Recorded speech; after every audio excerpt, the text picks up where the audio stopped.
ومن يطع الله ورسوله فقد فاز فوزا عظيما فإن أصدق الحديث كتاب الله وخير الهدي هدي محمد صلى الله عليه وسلم وشر الأمور محدثاتها فإن كل محدثة بدعة وكل بدعة ضلالة وكل ضلالة في النار أما بعد.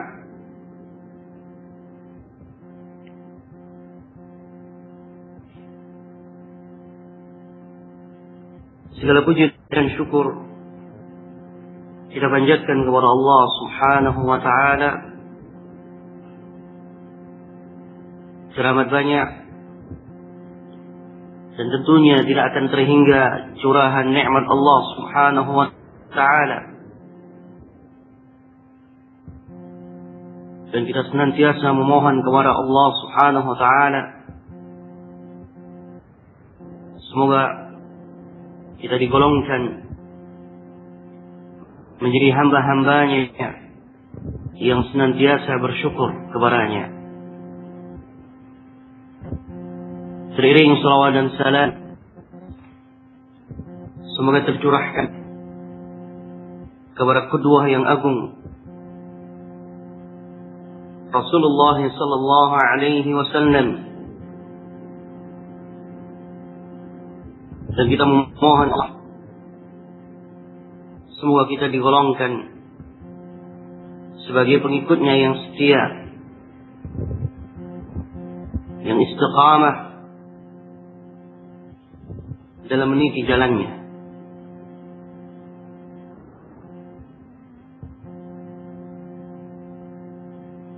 Insyaallah di pertemuan kali ini kita akan melanjutkan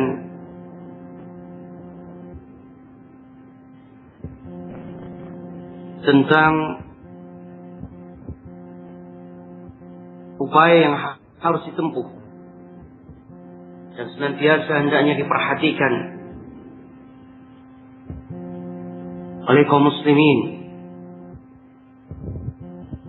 yang tentunya setiap kita tidak akan pernah terlepas untuk membutuhkan sesama saudaranya,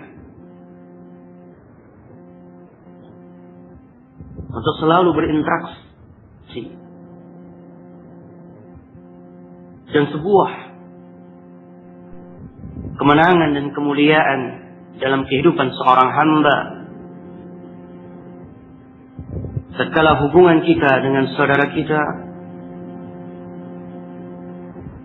tegak dengan bimbingan dari syariah yang mulia ini.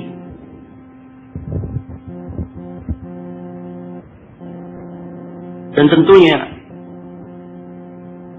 sebuah kebersamaan dalam usaha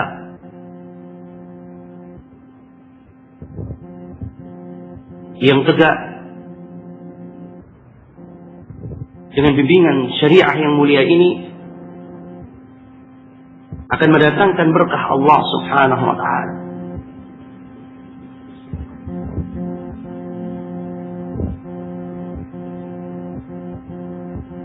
Dan kali ini insyaallah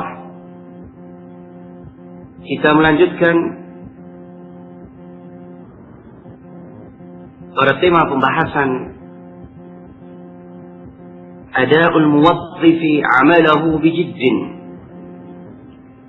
wa ikhlasin yu'jaru 'alaihi fid dunya wal akhirah.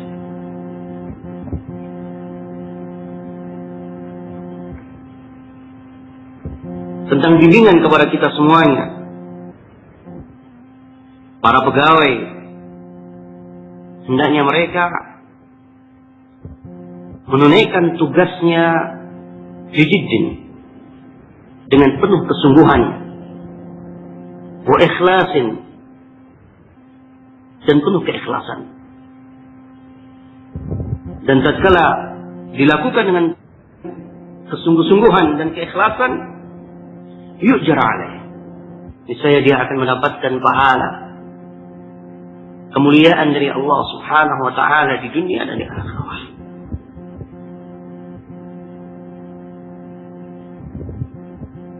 Dan ini merupakan sebuah kemenangan dalam kehidupan. Ketika seseorang mendapatkan taufik dari Allah Subhanahu wa taala sehingga mampu menunaikan amanah dengan kesungguh-sungguhan dan dengan keikhlasan. Sebagaimana yang telah kita baca bahwasanya amanah adalah sesuatu yang besar. Sebab itu dari awal kita harus mengikat masih tidak terjaga ada amanah itu sebenarnya harapkan. Setelah kita sampaikan pada pertemuan yang sebelumnya, wajibnya untuk memilih para pegawai yang memiliki kemampuan dalam menunaikan amanah, memiliki kemampuan, kemudian bersifat amanah ataupun amin, yang sehingga tidak merugikan semua pihak. Ya, kita mendapatkan seorang pegawai yang amin, yang amanah, dan memiliki kemampuan kerja yang baik, tentunya akan terwujudkan apa yang kita harapkan. Berkata Syekh Abdul Muhsin Al-Abbad حفظه الله تعالى ورعاه: إذا قام الموظف بأداء عمله بجد يرجو ثواب الله أبرأ ذمته واستحق الأجرة على العمل في الدنيا وظفر بالثواب في الدار الآخرة. Kata beliau, ketika seorang pegawai menunaikan amanah yang dibebankannya, melakukan pekerjaan yang menjadi tanggung jawabnya dengan penuh kesungguh-sungguhan, yang diiringi dengan yarju thawab Allah, dia mengharapkan pahala dari Allah Subhanahu wa taala, maka sungguh dia telah melakukan apa yang menjadi kewajibannya. Coba perhatikan perkataan beliau, menunaikan tugas dengan kesungguh-sungguhan yang diiringi dengan yarju thawab Allah dan pahala dari Allah Subhanahu wa taala. Ini adalah dua sifat pekerja muslim yang tidaklah mendasari apa yang dilakukan dalam mencari ma'isyah hanya untuk mendapatkan sesuatu yang bersifat duniawiyah, melihat hanya dengan apa yang dilihat oleh matanya, merasakan hanya dengan apa yang mampu dirasakan oleh pikirannya, oleh perasaannya, tanpa memperdulikan bahwa dia terikat tentunya dengan sesuatu yang mulia di sisi Allah Subhanahu wa taala.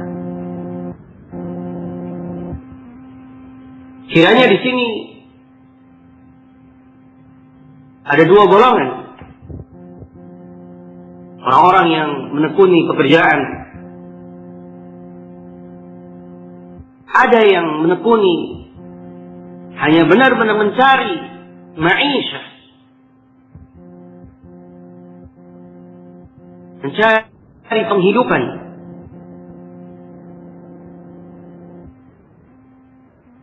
Dan sisi yang lainnya adalah golongan yang dia berupaya untuk memenuhi tanggung jawab, yaitu mencari ma'isyah, penghidupan, dan dia lupa tentunya memiliki harapan yang besar. Semoga apa yang dia lakukan mendapatkan pahala dari Allah Subhanahu wa ta'ala.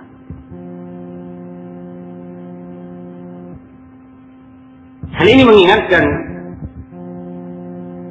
dengan apa yang dikatakan oleh Syekh Muhammad bin Shalih Al-Utsaimin rahimahullah ta'ala, bahwa seorang dalam melakukan pekerjaan hendaknya mengiringinya dengan niat.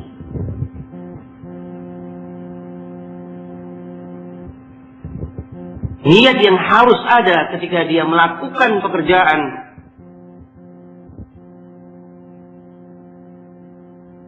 adalah untuk tegaknya agama pada dirinya, pada keluarganya, dan tentunya setelah itu secara lebih luas lagi mendatangkan kemanfaatan untuk kaum muslimin.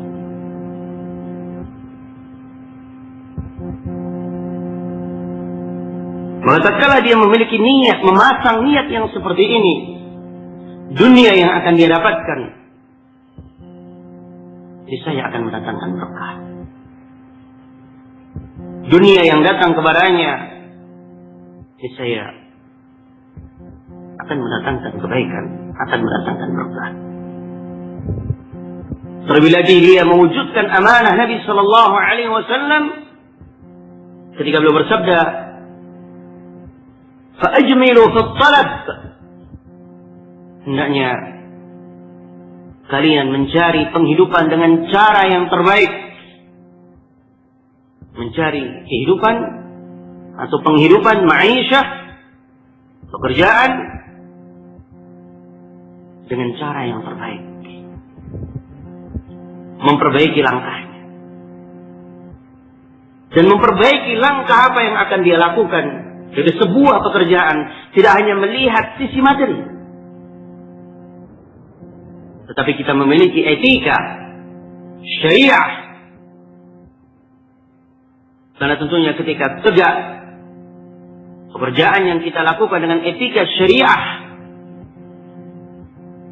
itulah yang akan mendatangkan pahala dari Allah Subhanahu wa ta'ala. Dan hendaknya ini yang harus diperhatikan. Maka sungguh-sungguhan khususnya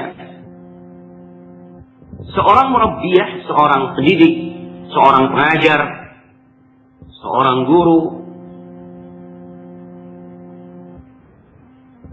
ini tentu sangat membantu dalam terlaksananya tarbiyah yang baik.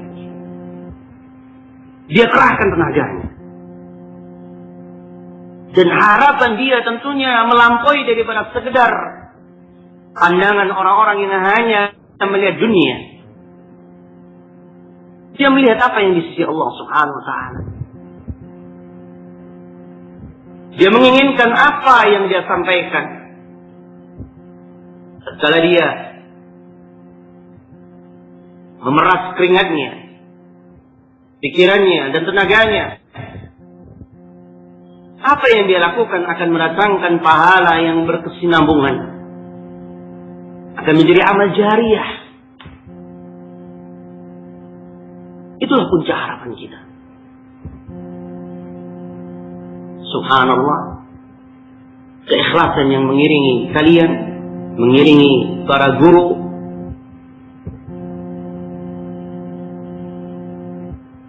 yang tentunya dibingkai dengan niatan yang agung, subhanallah, merupakan kemenangan dari Allah Subhanahu wa ta'ala. Satu siswa yang kita ajarkan untuk menghafalkan doa iftitah. Mungkin kita mengajarkan doa iftitah tidak hanya sehari, 2 hari, membutuhkan waktu, kesabaran. Ada kita dapatkan anak didik kita yang mungkin mengalami kesulitan dalam menghafal. Ada di antara mereka yang cepat untuk menghafal, dan beragam keadaan anak didik sebagaimana kita rasakan. Tetapi hal itu tidak menjadikan berputus asa, tidak menjadikan dia jenuh. Dia terus bersemangat. Apa yang menjadikan dia bersemangat? Dia berharap untuk mendapatkan pahala dari setiap dia membaca apa yang diajarkan.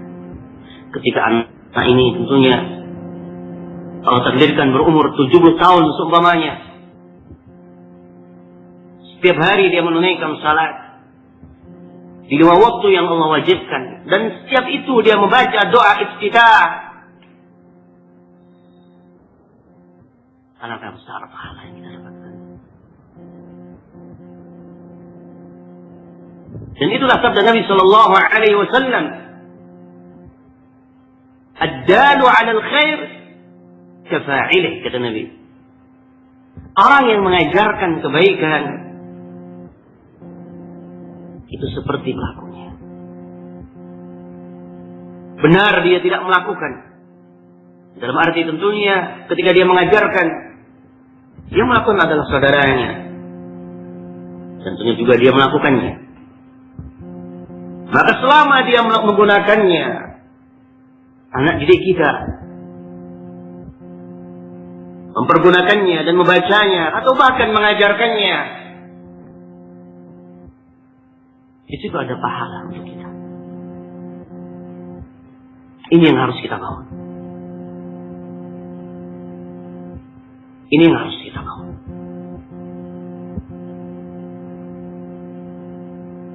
Adapun sisi dunia yang tentunya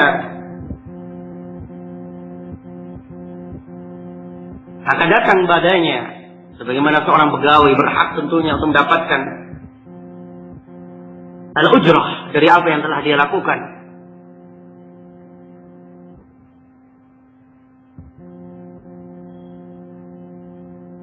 Maka itu adalah fadilah yang kita harapkan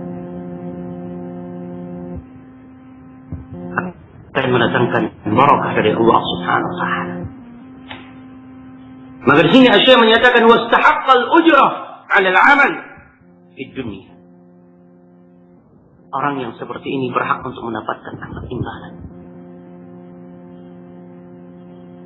dari apa yang dia lakukan di dunia ini. Bahkan lebih daripada itu, kesungguh-sungguhan seorang, ada kalanya Allah Subhanahu wa taala mensegerakan bagian balasan baginya sebelum telah Allah memenuhi balasan yang lebih agung dan lebih mulia di akhirat. Tapi Allah Subhanahu wa taala mensegerakan dari sesuatu yang akan mendatangkan kebaikan.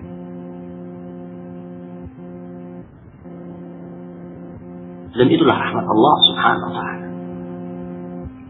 Wa qad waradat an-nusus الشرعية دالة على أن الأجر والثواب على ما يعمله الإنسان من أعمال يكون مع الاحتساب وابتغاء وجه الله. Belum mengingatkan kepada kita teramat banyak dalil ataupun nafs yang tersebutkan dalam Al-Quran ataupun dalam As-Sunnah yang mengingatkan bahwa balasan dari Allah, pahala yang datang dari Allah Subhanahu wa taala, yang Allah beri amalan yang dilakukan oleh manusia, itu sangat berkaitan erat tentunya dengan pelakunya. Apakah pelakunya meniatkan karena Allah Subhanahu wa taala, mengharap wajah Allah Subhanahu wa taala, mengharapkan kebaikan-kebaikan dari Allah, ataukah semata hanya untuk mendapatkan dunia? Kalau hanya untuk sekedar tegaknya punggung dia di dunia, terpenuhinya kebutuhan ekonomi dia semata di dunia, merugilah kita.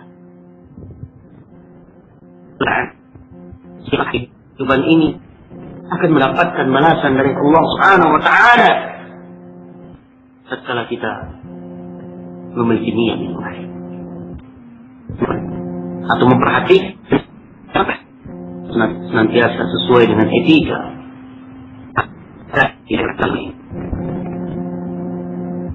Qala Allah Azza wa Jalla لا يجري منه إلى قدر معروف أو سعينا ويعلم ذلك ويعلم كثيرا مرادنا فيه أجرا عظيما.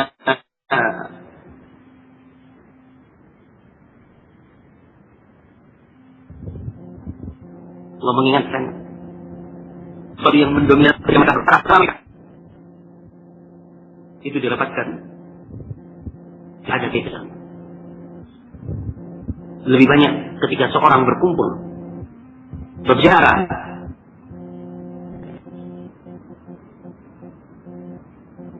hanyalah perkara yang sia-sia.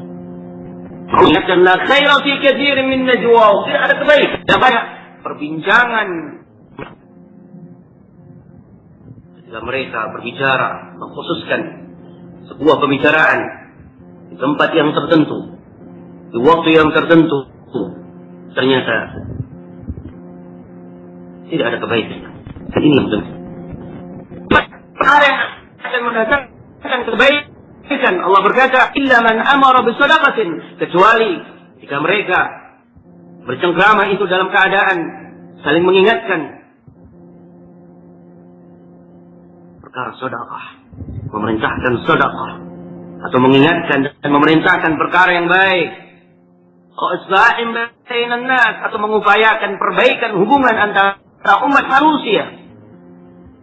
Wa may yaf'al dzalika ibtigha'a mardatillah, maka barang siapa yang melakukan perkara yang di atas dalam rangka untuk mendapatkan keridhaan Allah, fasawfa nu'tihi ajran 'azima, maka sungguh kami akan memberikan kepadanya pahala yang besar. Coba perhatikan.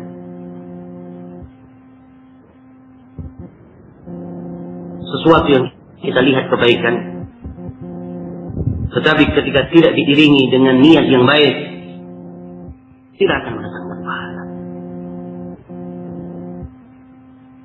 Maka sebaliknya, ketika perkara yang baik, orang yang memerintahkan sedekah, orang yang mengajari dan memerintahkan kebaikan, dan orang yang berupaya untuk membenahi hubungan antar umat manusia, dan dia lakukan dalam keadaan untuk mendapatkan ridha Allah Subhanahu wa Ta'ala, maka pahalanya Allah akan memberikan pahala yang sangat. Perhatikan hadis berikut ini. Wa rawal Bukhari wa Muslim an Abi Mas'ud radhiyallahu anhu anna Rasulullah sallallahu alaihi wasallam qala إذا أنفق الرجل على أهله يحتسبها فهو له صدقة. Al-Imam Al-Bukhari dan Muslim, semoga Allah merahmati keduanya, meriwayatkan dari Abi Mas'ud radhiyallahu anhu, semuanya Rasulullah sallallahu alaihi wasallam pernah bersabda, tatkala seorang lelaki menafkahkan sesuatu kepada keluarganya, idza anfaqa ar-rajulu, tatkala seseorang atau seorang ayah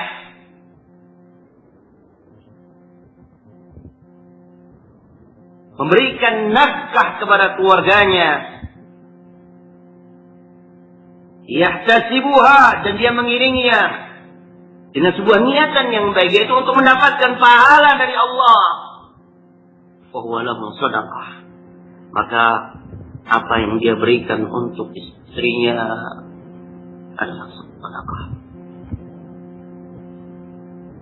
Perhatikan sabda Rasulullah sallallahu alaihi wasallam ketika seorang lelaki berupaya untuk mencari nafkah dan kemudian dia berikan kepada keluarganya, maka itu adalah sedekah.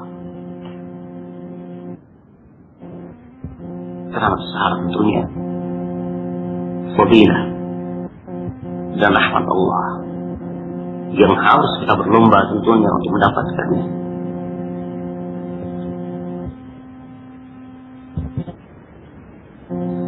وقال صلى الله عليه وسلم لسالم بن أبي وقاص, suatu saat Rasulullah sallallahu alaihi wasallam pernah berkata kepada salah seorang sahabatnya yang bernama Sa'ad bin Abi Waqqas radhiyallahu anhu,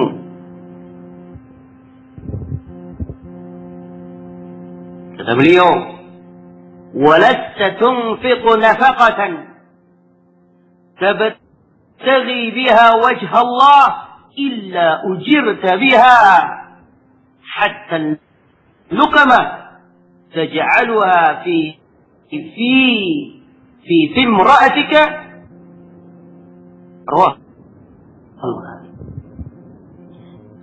Rasulullah sallallahu alaihi wasallam, wahai Sa'ad, tidaklah engkau menafkahkan nafkah,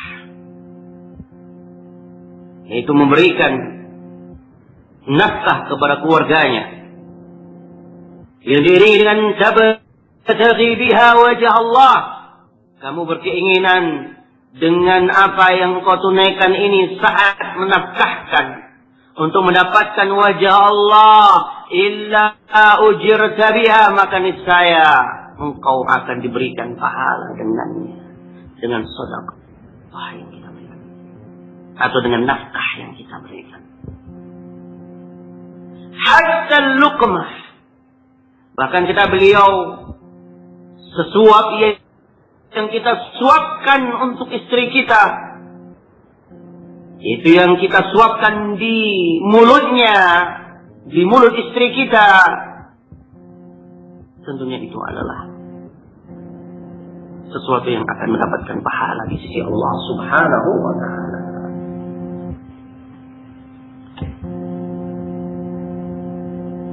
Kalau niatan seperti ini tegak dalam kehidupan keluarga, maka subhanallah, tentunya akan mengiringi setiap langkah dalam mencari ma'isyah, dalam mencari penghidupan, cara yang baik, adab yang baik, tegak dengan etika yang baik. Karena tentunya antara kebaikan yang ada itu saling bertalian. Tidak akan mungkin seseorang mengharapkan wajah Allah, tetapi langkah dia dalam mencari nafkah jauh dari dia. Dan walaupun dia untuk keluarga atau untuk mendapatkan pahala di sisi Allah, tetapi langkah yang dia tempuh jauh dari etika, tentunya tidak akan menjadi pahala di sisi Allah Subhanahu wa ta'ala.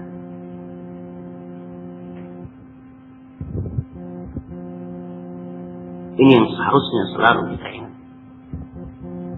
Maka kata beliau, fadallat hadhihi an-nusus ala anna al-muslima idza adda ma huwa wajibun alayhi lil ibad bari'at zimmatuh. Kata beliau, nas-nas yang kita sebutkan, satu ayat yang kita baca tadi dan dua hadis yang kita baca, kesemuanya mengajarkan kepada kita bahwa ketika seseorang itu menunaikan yang menjadi kewajiban atasnya, maka sungguh dia telah terbebaskan daripada tanggung jawab. Ketika seorang menunaikan pekerjaan sebagaimana yang dibebankan, dan dia mengiringi tentunya dengan niatan yang baik, maka dia telah terbebaskan dari sebuah tanggung jawab. Dan inilah yang selalu kita perhatikan dalam setiap pekerjaan. Khususnya tentunya di tempat kita ini, kita harus memperhatikan setiap langkah yang akan kita tunaikan. Kita lakukan hendaknya dengan penuh kesungguh-sungguhan. Kita kerahkan upaya kita, tentunya untuk kebaikan semuanya, dan kita tegakkan untuk mendapatkan wajah Allah Subhanahu wa Ta'ala. Kita berharap dengan apa yang kita lakukan, dengannya Allah menganugerahkan kita berjumpa dengan Allah. Allah ridha kepada kita, dan kita bisa melihat wajah Allah Subhanahu wa Ta'ala di surga. Hakikatnya, setiap langkah itu akan mendekatkan kepada kebaikan, mendekatkan kepada surga, kalau seandainya semuanya ditegakkan sebagaimana semestinya.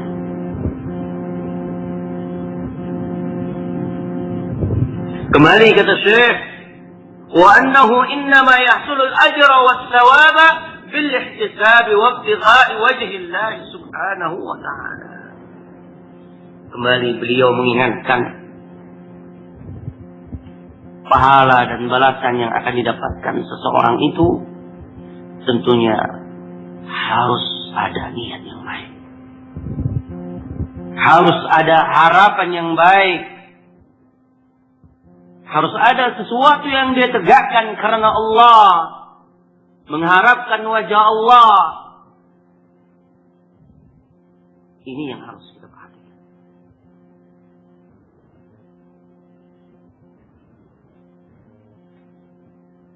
Dan semoga Allah Subhanahu wa Ta'ala memudahkan setiap langkah kita. Kita semua akan mendapatkan taufik dan inayahnya jika kita mampu melakukan amanah yang dibebankan kepada kita. Selanjutnya, sub pembahasan berikutnya yaitu hifdzul waqti al-mukhassas lil amal li salihil amal. Syekh Abdul Muhsin Al-Abbad melanjutkan tema pembahasan dalam sub pembahasan hifdzul waqt al-mukhassas lil amal. Kewajiban untuk benar-benar menjaga waktu yang telah disepakati tentunya dalam melakukan pekerjaan. Menjaga waktu yang telah menjadi kesepakatan untuk benar-benar ditunaikan, dijaga untuk melangsungkan pekerjaan itu sebaik mungkin. Tentunya untuk terlaksananya amanah yang sudah ada di pundak kita sebagaimana semestinya, yang akan mendatangkan tentunya kebaikan. Di sini beliau rahimahullah Syekh rahimahullah ta'ala wa hafizah mengingatkan bahwa setiap orang yang melakukan pekerjaan tentunya dia terikat dengan waktu yang telah disepakati, waktu bekerja. Maka pada waktu yang telah disepakati hendaknya dia menjaga dan memperhatikan, yang sehingga para salaf itu mereka sangat amanah dan sangat takut tentunya jangan mereka melanggar daripada amanah yang telah dibebankan, dari waktu yang telah disepakati untuk bekerja.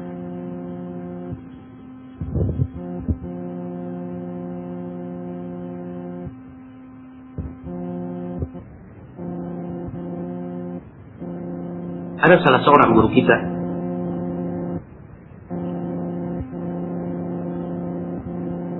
yaitu Syekh Abdul Rahman Syibal rahimahullah ta'ala, semoga Allah merahmati beliau. Seorang syekh, guru besar ilmu tauhid di Jami'ah Islamiyah.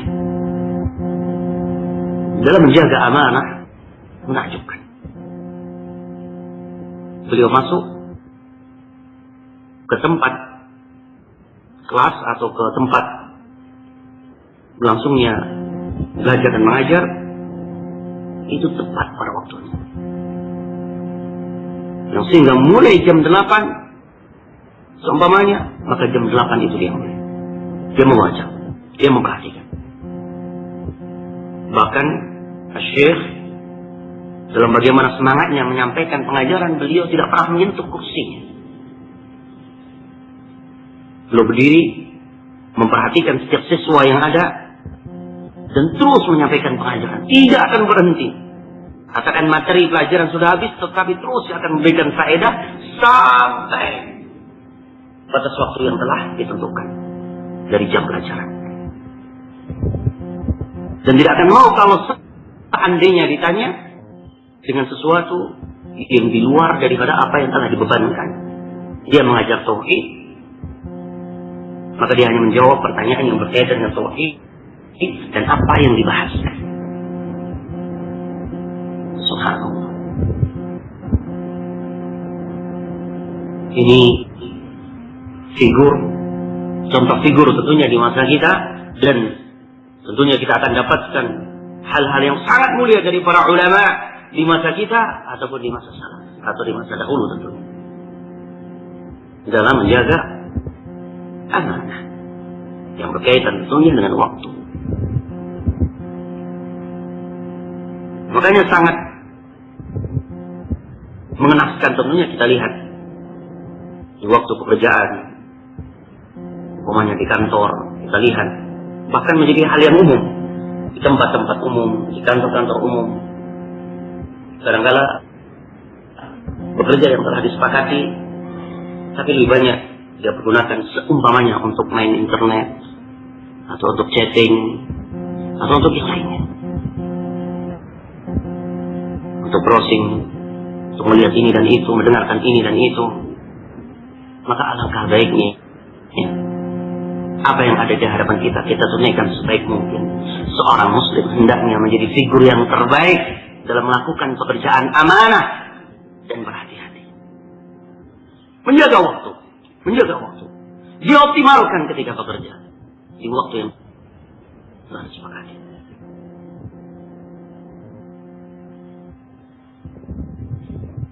Kata beliau, yajibu ala kulli muwazzifin wa amilin an yashtaghilla al-waqta al-mukhassasa lil-amal fil amal alladhi khussisa lahu. Kata beliau, wajib atas setiap pegawai atau para pekerja, siapapun dia, untuk benar-benar memanfaatkan waktu yang telah disepakati untuk bekerja, yang telah dikhususkan untuk bekerja, sesuai tentunya dengan pekerjaan yang telah disepakati untuknya. Coba perhatikan, kata beliau, fil amal alladhi khussisa lahu.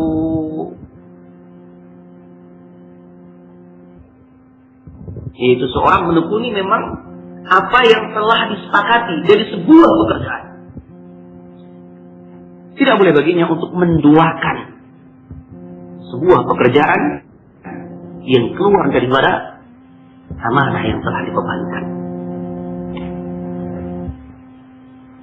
Contohnya di pekerjaan kantor seumpamanya, dia mendapatkan kesempatan untuk menggunakan internet seumpamanya untuk yang berkaitan dengan pekerjaannya, untuk mengawasi pekerjaannya, untuk semakin optimalnya pekerjaan yang dibebankan. Tapi ternyata juga dia umpamanya mempergunakan fasilitas yang ada untuk mencari penghasilan yang lainnya.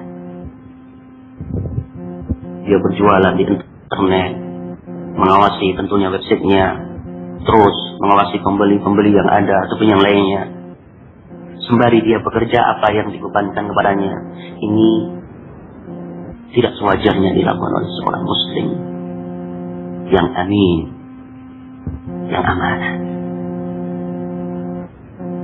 Tentunya fasilitas yang diberikan adalah untuk optimalnya kita melakukan apa yang telah dibebankan kepada kita. Kiranya kalau kita memang ingin seperti itu,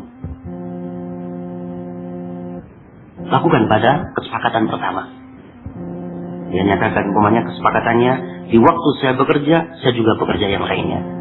Bentuknya adalah seperti ini. Dan saya menggunakan fasilitas yang ada untuk pekerjaan dan untuk yang lain. Sepakati dari pertama. Walaupun tentunya hal yang sangat tidak mungkin untuk dibolehkan atau diizinkan. Walaupun mungkin kalau kita katakan 1, 2 ada, tetapi tentunya lepas daripada ini semuanya, pekerjaan yang dibebankan kepada kita optimalkan. Waktu untuk kita mengajar bagi para murabbiyat TK sudah masuk, katakan mulai jam 7 umpamanya, optimal. Kalau memang tidak ada sesuatu yang daruri, yang darurat, datang tepat pada waktunya. Dia bersiap.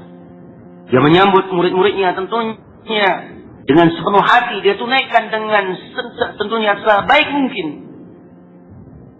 Menyambut hari, tiap hari, dengan memohon pertolongan dari Allah Subhanahu wa Ta'ala. Ini yang harus kita perhatikan. فلا يستغل فيه في أمور أخرى غير العمل الذي يجب أداؤه فيه. Jangan dia mempergunakan waktu pekerjaan yang telah ditetapkan untuknya dengan menyibukkan kepada perkara atau pekerjaan yang lainnya.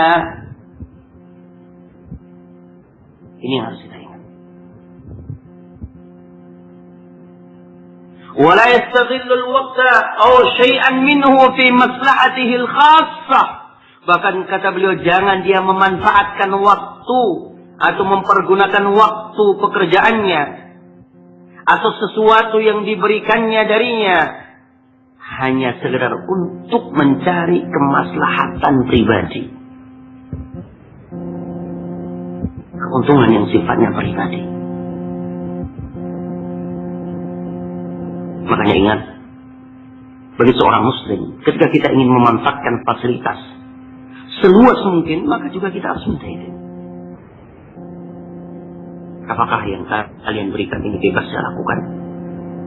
Jika kantor memberikan HP, kita katakan apakah HP ini hanya untuk pekerjaan kantor atau bebas saya pergunakan? Tanyakan, sehingga kita terbebaskan daripada syubhat. Kendaraan yang diberikan untuk kita, apakah hanya untuk urusan kantor atau yang lainnya? Amanah. Waktu yang telah disepakati, apakah waktu ini boleh untuk yang lainnya atau tidak? Walaupun tentunya di sana ada batasan kewajaran yang tentunya bisa dimaklumi dan disepakati.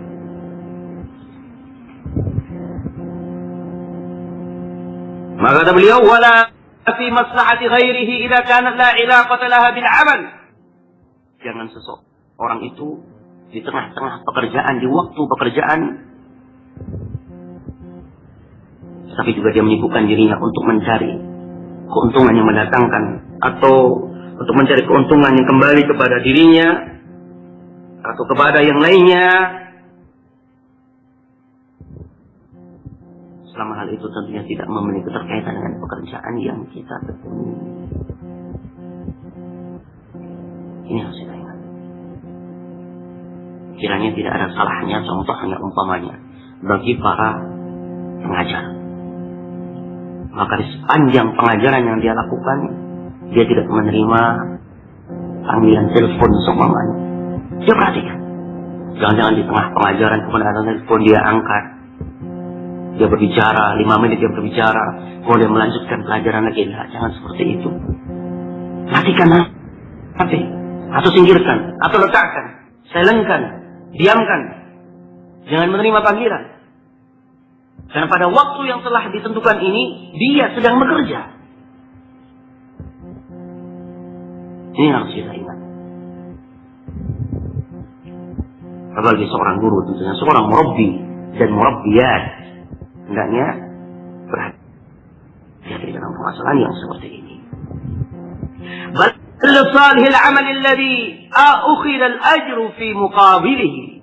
Bahkan kata beliau, hendaknya dia mengoptimalkan pekerjaan yang akan mendatangkan tentunya kebaikan dalam pekerjaan yang dia tunaikan. Lebih lagi dia dari pekerjaan itu mendapatkan gaji, mendapatkan imbalan dari apa yang dia tunaikan.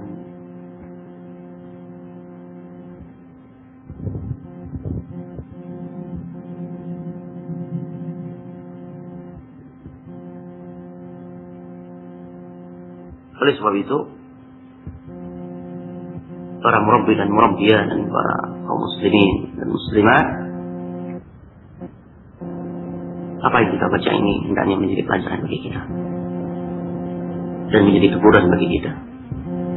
Semoga Allah Subhanahu wa Ta'ala memberikan taufik dan inayah bagi kita semuanya, sehingga kita mampu menjalankan amanah dan tanggung jawab. Hakikatnya, siapapun kita dimanapun tentunya akan selalu terikat dengan beban amanah, baik dalam skala kecil ataupun skala besar tentunya. Bukan berarti ketika kita melepaskan pekerjaan kita, pindah kepada pekerjaan yang lainnya, kemudian kita bebas untuk berinteraksi atau bebas dalam bekerja dimanapun. Ittaqillah haitsu kunta. Bertakwalah kamu kepada Allah dimanapun kamu berada. Kiranya mohon maaf ini yang bisa saya sampaikan di pertemuan kali ini. Mohon maaf, dan insya Allah kita lanjutkan pada waktu yang lainnya. Dan sebelum menutup, mungkin ada pertanyaan, kami persilahkan. Wallahu a'lam bishawab.